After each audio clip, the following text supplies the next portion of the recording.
Good morning दोस्तों। आज हम स्वामी विवेकानंद की कर्म योगा बुक को आसान सरल भाषा में समझेंगे। आइए तो शुरू करते हैं। The effect of work on character. The word कर्म work come from the root kri which means to do. Whatever is done is karma. In philosophy, sometimes the word also means the result of action, karma phala. These results are often shaped by our past actions, but in the context of karma yoga, by karma we simply means action or work itself. कार्य का चरित्र पर प्रभाव। कर्म का मतलब है कोई भी काम करना, जैसे पढ़ाई करना, खेलना, किसी की मदद करना, झूठ बोलना, चोरी करना, कुछ भी आप जो करते हैं, सांस लेना, ये सब कर्म है। दर्शन फिलोसफी में कभी कभी कर्म का मतलब होता है कर्म का फल यानी परिणाम। जैसे आपने मेहनत से पढ़ाई की तो अच्छा परिणाम मिलेगा, आपने आलस किया तो फेल हो सकते हो। लेकिन कर्म योग में कर्म का मतलब सिर्फ काम करना है बिना फल की चिंता किए।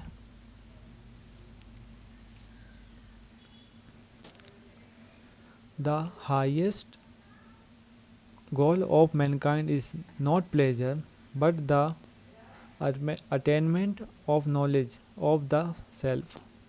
Pleasure is temporary, it always comes to an end one day. If man believes that pleasure is his highest aim, he makes a great mistake. The real aim is self knowledge. असली लक्ष्य क्या है? हमारा असली लक्ष्य सिर्फ सुख पाना नहीं, बल्कि आत्मज्ञान, अपने अंदर की शक्ति को पहचानना है।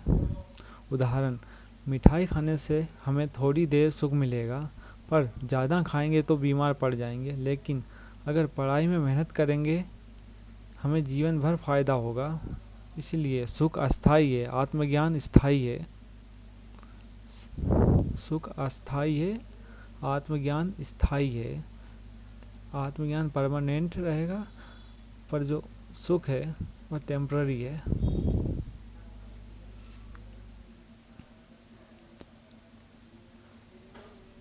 Both pleasure and pain are great teachers. They leave deep impressions on the mind. The combination of these impressions forms our character. If you look at a man's character, you will see that it is nothing but the sum total of his tendencies and mental habits. Both happiness and sorrow contribute equally to shaping this character. सुख और दुख दोनों शिक्षक हैं।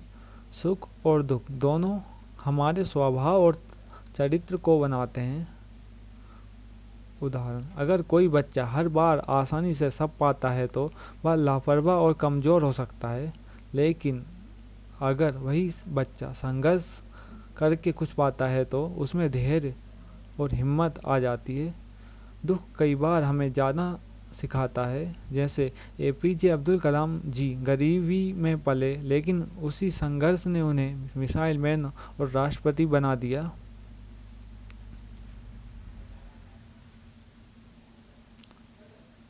In fact, often pain teaches us more than pleasure. When we study the lives of great men, we find that poverty, struggle, and criticism give them greater strength than wealth, comfort, or praise.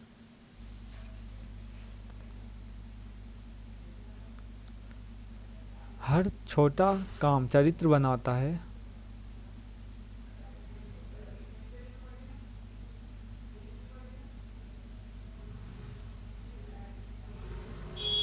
हर छोटा sorry, knowledge is already within man. No knowledge comes from outside. Everything is hidden inside. What we call learning, it's actually the process of discovering what is already within us. ज्ञान बाहर से नहीं आता, भीतर से निकलता है। ज्ञान पहले से ही हमारे अंदर है। किताबें, शिक्षक, दुनिया बस हमें जगाते हैं, मार्गदर्शन देते हैं। उदाहरण, न्यूटन और सेब का एक किस्सा तो सब ने सुना होगा। गुरुत्वाकर्षण पहले से ही था, सेब ने बस न्यूटन के दिमाग को सोचने पर मजबूर किया। मतलब गुरु और किताबें, लाइटर और ज्ञान आपके अंदर पहले से छुपा हुआ दीपक।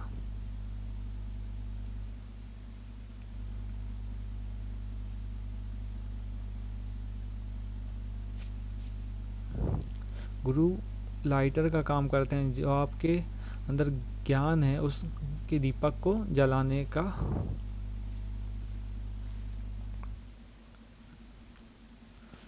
For example, we say that Newton discovered the law of gravitation, but we gravitation sitting somewhere waiting for Newton.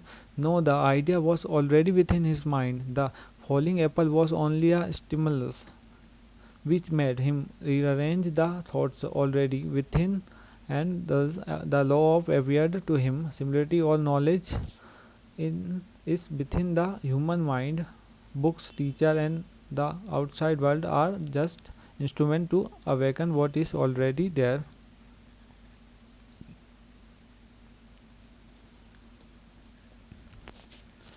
In the same way, every action we do, whether physical or mental, leave an impression on us. These impressions form our tendencies, and these tendencies together form our character. Our laughter, our tears, our joys and sorrows, all are the result of countless impact of the world upon our mind. हर छोटा काम चरित्र बनाता है। हर छोटा या बड़ा काम हमारे अंदर छाप छोड़ता है। उदाहरण, रोज झूठ बोलने वाला बच्चा धीरे धीरे झूठा कहलाने लगता है। रोज मदद करने वाला इंसान दयालु बन जाता है।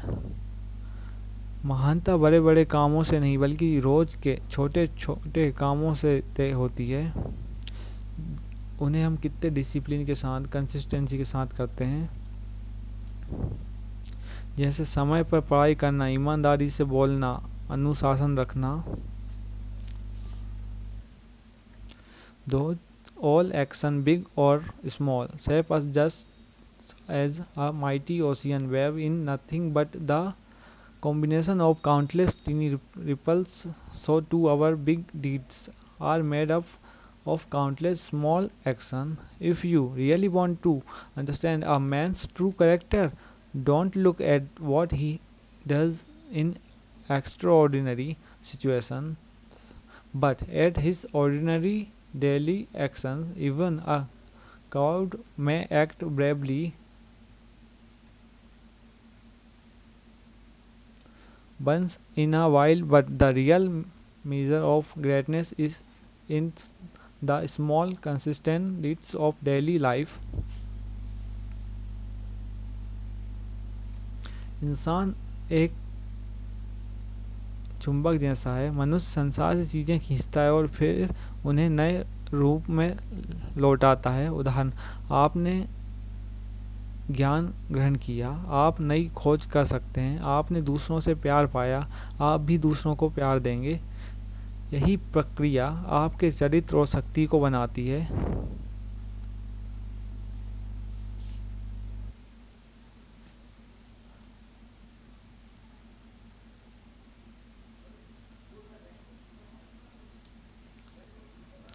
Everything we see in the world, the great cities, machines, ships, inventions, all are only the external expression of man's inner willpower, and this willpower itself is the result of karma, work.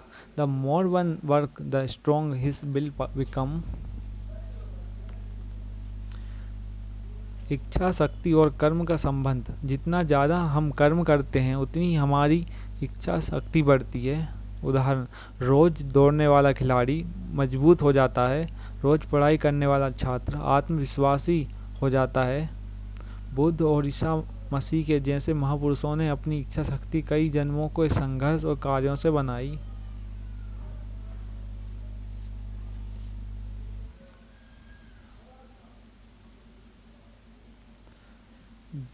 That is why the greatest leaders of unity like Buddha or Christ had such immense willpower. This was not the result of just one lifetime, it was the result of many lives of constant work and struggle.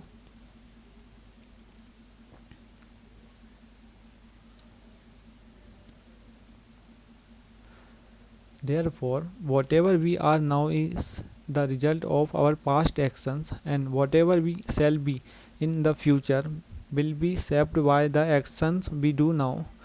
Work is the means to unfold the power and knowledge already within us. आज हम जो हैं वह हमारे पिछले कर्मों का नतीजा है, और कल हम जो बनेंगे वह हमारे आज के कर्मों पर निर्भर करता है। इसलिए हर काम को सोच समझकर और सही दिशा में करना चाहिए। कार्य का चरित्र पर प्रभाव पड़ता है, इसलिए प्रत्येक कार्य को बहुत सोच समझ के करना चाहिए। Thank you. आज के लिए इतना ही। वीडियो में कमेंट करें, लाइक करें, बताएं कैसा लगा।